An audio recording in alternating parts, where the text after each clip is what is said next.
नमस्कार दोस्तों, स्वागत है आपका हैप्पी आईपीओ एनालिसिस में। आज हम बात करेंगे सनशाइन पिक्चर आईपीओ की। इस आईपीओ का जीएमपी करीब 17.22% चल रहा है और एक लोट पर एस्टिमेटेड प्रॉफिट करीब 2542 बताया जा रहा है। तो जानते हैं आईपीओ कब खुलेगा, कितना इन्वेस्टमेंट करना होगा, कंपनी क्या करती है, फाइनेंशियल कैसे हैं और सबसे ज़रूरी आईपीओ में अप्लाई करना चाहिए या नहीं। आईपीओ की ज़रूरी डेट्स। सनशाइन पिक्चर आईपीओ 18 अगस्त 2026 को खुलेगा, 20 अगस्त 2026 को बंद होगा। इसका प्राइस बैंड 342 से 360 रखा गया है और एक लोट पर 41 शेयर हैं। अपर प्राइस बैंड के हिसाब से एक लोट के लिए करीब 14,760 लगाने होंगे। अलॉटमेंट करीब 21 अगस्त को और लिस्टिंग करीब 24 अगस्त 2026 को होने की उम्मीद है। जीएमपी कितना है? अभी सनशाइन पिक्चर का जीएमपी करीब 17.22% बताया जा रहा है। अपर प्राइस 360 पर यह करीब 62 रुपये का प्रीमियम बनता है। अगर जीएमपी इसी लेवल पर बना रहा तो थ्योरेटिकल लिस्टिंग प्राइस करीब 422 हो सकती है। 41 शेयर के हिसाब से एस्टिमेटेड प्रॉफिट करीब 2542 प्रति लोट बनता है। लेकिन ध्यान रखिए, जीएमपी अनऑफिशियल होता है और यह गारंटीड लिस्टिंग प्रॉफिट नहीं है। कंपनी क्या करती है? अब बात करते हैं कंपनी के बिजनेस की। सनशाइन पिक्चर इंटरटेनमेंट और फिल्म प्रोडक्शन बिजनेस में है।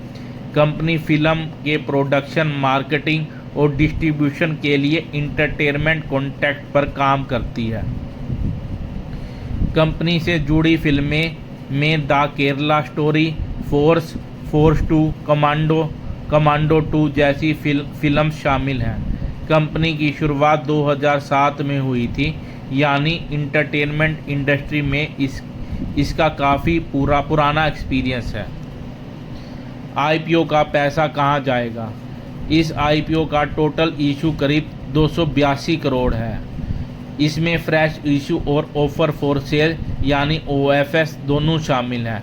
फ्रेश इशू का पैसा कंपनी के बिजनेस में आएगा, जबकि ओएफएस वाले शेयर एग्जिस्टिंग शेयर होल्डर्स बेच रहे हैं।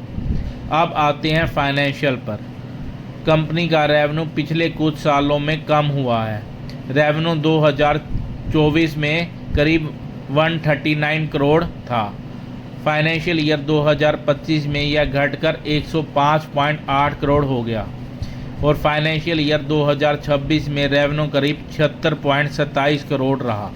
लेकिन यहाँ एक अच्छी बात है, फाइनेंशियल ईयर 2025 में प्रॉफिट करीब 34.5 करोड़ था।